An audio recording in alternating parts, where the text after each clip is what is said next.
Welcome to మెగానే TV. భూమికి వందలాది అడుగుల ఎత్తులో గాల్లో ప్రయాణిస్తున్నప్పుడు సడన్ గా మనం ఉన్న క్యాబిన్ ఆగిపోతే ఎలా ఉంటుంది?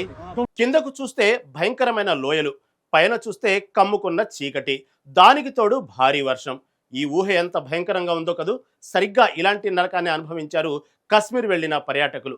భూతల స్వర్గంగా పిలుచుకునే జమ్మూ కాశ్మీర్లోని గుల్మార్గులో ఆసియాలోని అత్యంత ఎత్తైన కేబుల్ కార్ సిస్టమ్ ఉంది. దీన్నే గుల్మార్గ్ గోండోలా అంటారు.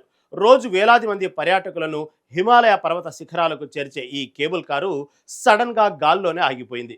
ఏకంగా 65 కేబుల్ కార్ క్యాబిన్లు, అందులో ఉన్న సుమారు 300 మందికి పైగా ఉన్న పర్యాటకులు దాదాపు 500 అడుగుల ఎత్తులో గాల్లో చిక్కుకుపోయారు. గంటల తరబడి గాల్లో వేలాడుతూ పర్యాటకులు చావు భయంతో వణికిపోయారు. రంగంలోకి దిగిన మన ఇండియన్ ఆర్మీ, ఎన్డీఆర్ఎఫ్ బలగాలు తమ ప్రాణాలను తెగించి ఆ 300 మందిని రక్షించారు. దాదాపు 7 గంటల పాటు ఉత్కంఠభరితంగా సాగిన ఈ రెస్క్యూ ఆపరేషన్ ఫుల్ డీటెయిల్స్ అంటే ఇప్పుడు చూద్దాం.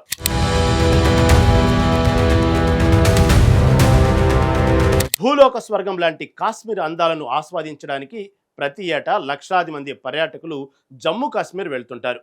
ముఖ్యంగా అక్కడి గుల్మార్గులోని లోయల అందాలు, మంచు కొండలను చూడటానికి పర్యాటకులు ఎగబడుతుంటారు. ఈ పర్వతాలను చేరుకోవడానికి గుల్మార్గు గోండోలా కేబుల్ కార్ ఒకటే మార్గం. మే 25వ తేదీ సోమవారం రోజున యథావిధిగా పర్యాటకులు ఎంతో సంతోషంగా ప్రకృతి అందాలను చూడటానికి కేబుల్ కార్లలో ఎక్కారు. కానీ మధ్యాహ్నం సుమారు 1 గంట సమయంలో అనుకోని ఉపద్రవం ముంచుకొచ్చింది. కేబుల్ కార్ వ్యవస్థలో గేర్ బాక్స్ సడన్ గా ఫెయిల్ అయింది. ఒక భారీ టెక్నికల్ గ్లిచ్ వల్ల మొత్తం ఆపరేషన్స్ అక్కడికక్కడే ఆగిపోయాయి. అప్పటికే బేస్ క్యాంపు నుంచి ఫేజ్ 1 వరకు దాదాపు 65 కేబుల్ కార్ క్యాబిన్లు ప్రయాణిస్తున్నాయి. అవన్నీ ఎక్కడికక్కడే వందలాది అడుగుల ఎత్తుల్లో గాల్లో నిలిచిపోయాయి. 52 క్యాబిన్లలో పర్యాటకులు ఉన్నారు. అందులో చిన్నపిల్లలు, వృద్ధులు, మహిళలు, మొత్తం 300 మందికి పైగా పర్యాటకులు గాల్లోనే ఇరుక్కుపోయారు.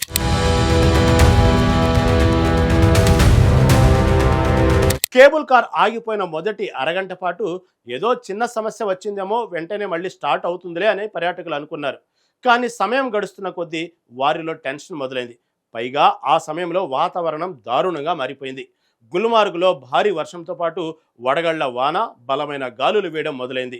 గాలుల తీవ్రతకు గాల్లో వేలాడుతున్న కేబుల్ కార్లు అటు ఇటు ఊగడం ప్రారంభించాయి.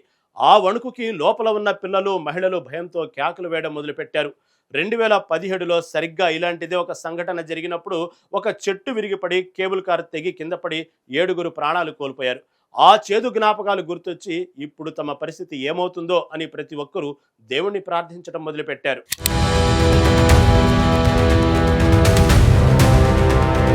విషయం తెలిసిన వెంటనే జమ్మూ కాశ్మీర్ ప్రభుత్వం అలర్ట్ అయింది. కేవలం అధికారులే ఈ ఆపరేషన్ హ్యాండిల్ చేయలేరు అని గ్రహించి వెంటనే ఇండియన్ ఆర్మీని రంగంలోకి దించింది. ఆర్మీకి చెందిన చినార్ కార్ప్స్, రాజ్పుతానా రైఫిల్స్తో పాటు ఎన్డీఆర్ఎఫ్, ఎస్డీఆర్ఎఫ్, స్థానిక జమ్మూ కాశ్మీర్ పోలీసులు ఒక mega joint rescue operation start చేశారు. మధ్యాహ్నం 2 గంటల సమయంలో మొదలైన ఈ ఆపరేషన్ అత్యంత సాహసోపేతంగా సాగింది.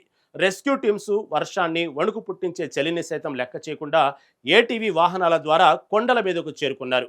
మెగా ఫోన్ల ద్వారా గాల్లో ఉన్న పర్యాటకులకు ధైర్యం చెబుతూ నిచ్చెనలు, భారీ తాళ్ల సాయంతో ఒక్కో క్యాబిన్ను నెమ్మదిగా కిందకు దించడం మొదలుపెట్టారు.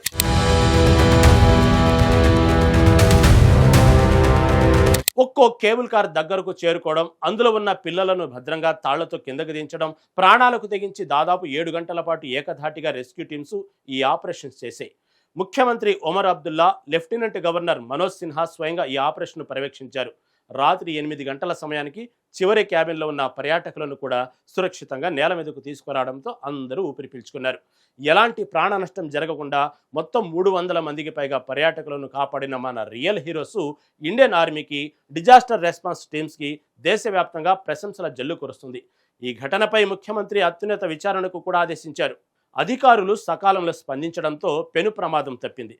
గాల్లో చిక్కుకున్న పర్యాటకులందరినీ సురక్షితంగా కిందకు దించారు. ఈ ఘటనలో ఎవరికి ఎలాంటి ప్రాణ నష్టం జరగకపోవడంతో అందరూ ఊపిరి పీల్చుకున్నారు. కానీ గాల్లో ఆగిపోయిన ఆ కొద్ది నిమిషాలు మాత్రం పర్యాటకులకు ఒక పీడకలగా మిగిలిపోయాయి. ఇలాంటి సాంకేతిక లోపాలు మళ్లీ తలెత్తకుండా గోండోలా ప్రాజెక్టు అధికారులు భద్రతా ప్రమాణాలను మరింత పెంచాల్సిన అవసరం ఎంతైనా ఉంది. టెక్నాలజీ ఎంత అడ్వాన్స్ అయినా ప్రకృతి ముందు, మెకానికల్ ఫెయిల్యూర్స్ ముందు మనిషి ప్రాణం గాల్లో దీపమని ఈ ఘటన మరోసారి నిరూపించింది. కానీ మనకు ఏ ఆపద వచ్చినా తమ ప్రాణాలను ఫలంగా పెట్టి కాపాడే ఇండియన్ ఆర్మీ లాంటి బలం ఉండటం మనకెంతో గర్వకారణం.